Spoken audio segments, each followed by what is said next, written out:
的一个候选人，他是谁呢？我就让姿翰先来宣布。他是来自行动党的Bandar Utama 的杨美莹。Our next speaker on the list, she's the girl next door, which is the next constituency. Let's put our hands together to Yobi.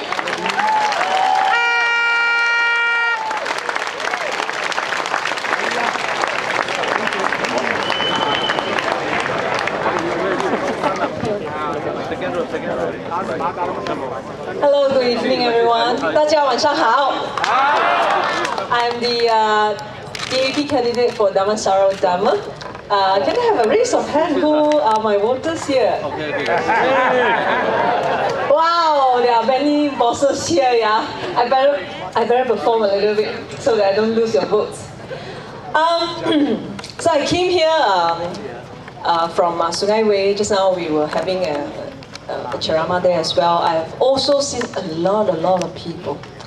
Today I'm seeing a lot of people, regardless of the weather, regardless of how hard it to find your parking. I believe it is very difficult just now.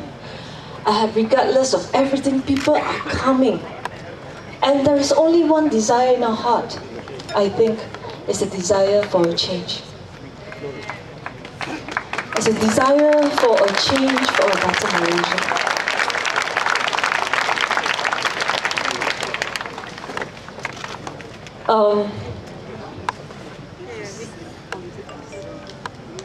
I'm running out of words.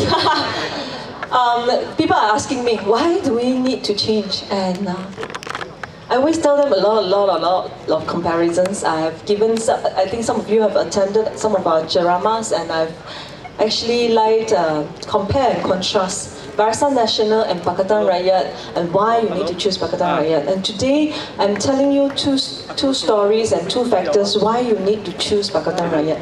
First is our education system. I just want to give you an example of how Barisan Nasional government treats your education in Selangor, since I'm standing as an adult. Barisan Nasional government built a school, a building of 12 classrooms in 2008, or before that, U10 in Shah Alam. That cost 12 million.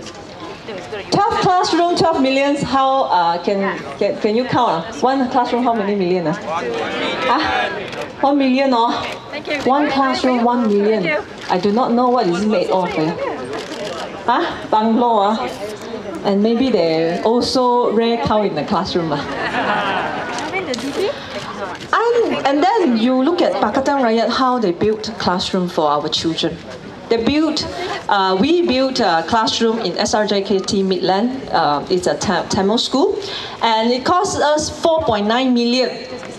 And that school has got 24 classrooms, one hall, a big hall, and one well-equipped laboratory. And that only cost us 4.9 million.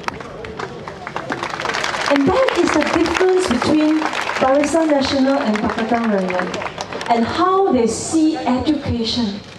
And today, I think most of you have already known that our education system is in trouble. We are ranked in the PISA, which is the assessment of science and mathematics, 30%, not the top, not the middle. I'm sorry, we're at the bottom, 30%. But you were wondering, my son and my daughter has got good education. My son and my daughter has got good SPM and PMR result. Why in the world that international standard we have dropped? That is because your government wants you to believe our education system is world class. But our education is actually dropping, and hopefully by 5th of May, we will be in time to rescue it. So why is public school so important? Why is university so important to every one of us? And university, some of you, I think many of you probably graduated from UM. Any graduated from UM? No, not many, not many.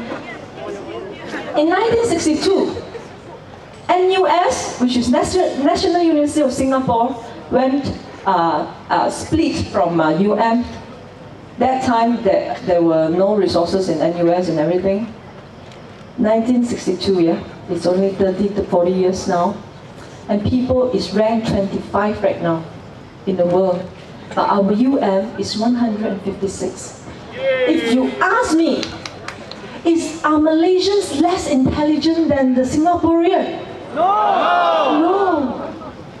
If you ask me, are Malaysians any less inferior than the Singaporeans? I don't think so.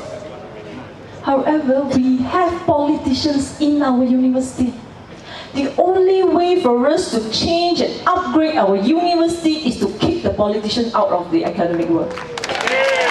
And the only way for us to do it right now is to kick Barisan Nasional out of Putrajaya. And why is public school so important to all of us? I'm not sure about you. I think many of you are very well to do. I grew up from a kampong. I remember when I was young, I went to a primary school of 200 people only. Very hard to imagine for many of you who are staying in urban area. One school is a few thousand. I have 200 people in my school, 200 students only.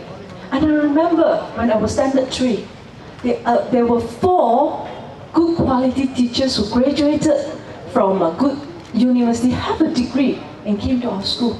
And that changed my life. That taught me, these 4 teachers taught me how to learn and how to excel in my study. And then I did quite well, and then I went to my secondary school. And I remember, in my secondary school, I have teachers who are top in their class. If you are the people from 1950s, you know some of your friends who are 1950 who are already, many of them are retired teachers and headmasters. They used to be the top in the class. And these are the teachers that taught me. I was so fortunate, even though my family is not so well to do, I do not have tuition, I couldn't afford anything, because I have a decent public school education. I am able to be where I am right now. I do not know if you should clap it, but 10 years later, when I look at Kian Ming, Ong Kian Ming, any of you know him? Yeah, Kian Ming